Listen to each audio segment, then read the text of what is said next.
Good morning. Okay, I've had a lot of people ask me about my file that I sell on my Etsy store, Mudbug Customs. It's the baseball life, and I do soccer, softball, cheerleading, racing, anything. But I I offer it two different ways. I offer it where I customize it, and I offer where you can buy the blank file yourself. And I've had a lot of people ask me about how to edit the blank file, so I was going to just do a YouTube video and show you how I do it. So the first thing that I would do is, since I have this in Silhouette Studio, I would ungroup it. If you buy the file, it's a PNG file, so you'd have to import the PNG file into Silhouette Studio, and I would always use that little knife feature right here to just cut the PNG so that I could get the glasses by itself, or you could trace. But what I do is I import my pictures, which are right here. Then I bring the glasses over, which you could still do it as a linked PNG file. If you weren't able to ungroup it, it's still doable. I always copy my pictures and put an extra set over here just in case something happens. I don't have to reopen files. I have the pictures right here. But I'm going to bring my pictures over. And there's two things I want to point out about these pictures before I get started on how I do the edit. First of all, the pictures need to be in front of the glasses. The glasses need to be in the back. And then the next thing that I'm going to do with the pictures is I'm going to come over here. I'm going to highlight them. And we'll come right here to the paint, or the fill panel, sorry. And I'm going to make them transparent. And the reason I do that is because now I can see the glasses through the pictures, and I'm able to line things up the way that I would want them. So like, I'm going to do that there, and that there. And I'll just, resize, size, do what I need to do. You need to make sure that you don't leave any gaps like this, so I'll end up dragging that over. I also don't like how this picture kind of bleeds into this lens, so I would come over here and I would just kind of box around what I would want to keep. Select those, go to the modify panel, and I'm going to hit crop on that because that just gets that little excess part off. And a lot of this, like I said, is just kind of knowing your customer, knowing what they may want or may not want. So I'm going to just kind of extend this over. I'm going to stretch that up so it doesn't look so awkward, and I might pull that one over a little bit more so that they kind of overlap. You want an overlap, you don't want a space. And I'm going to put it this way because my son's the one that's the runner.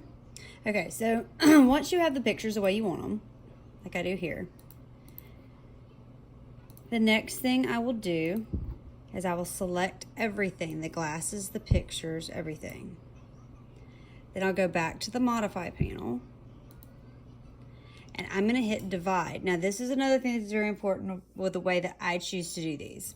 Because if you use crop, every time I've done crop, I've noticed that it will like delete one whole picture and only do one lens, or make both lens one picture. When you do divide, you've got to mentally kind of pay attention to where your glasses outline are. Okay, so I'm going to hit divide.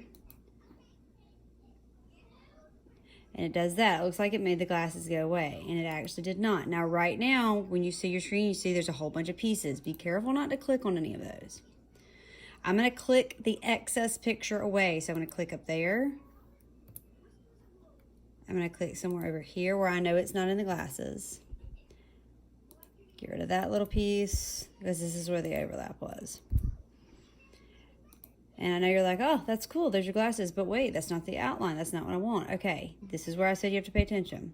You know that the black outline for the glasses goes around the outside edge. So click somewhere on that outside edge. So like right here.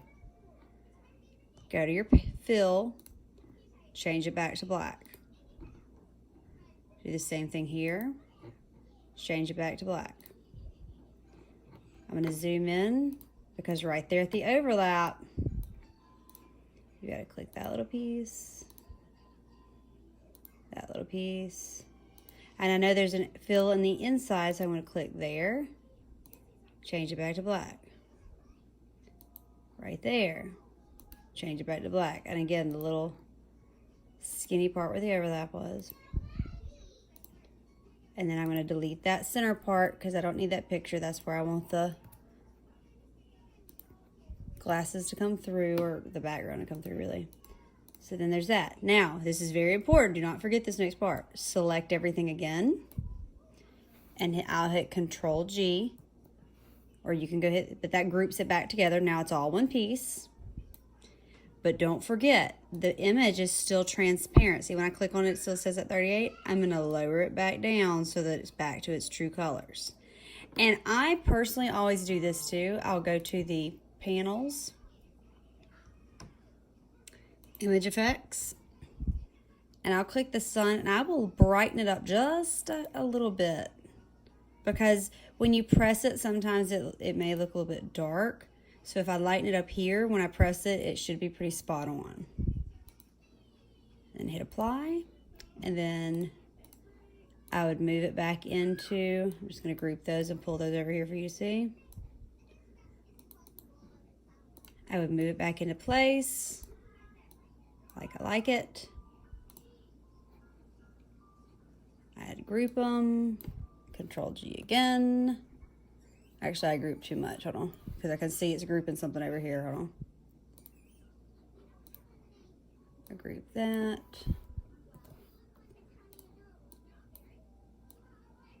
Boom. And there you go.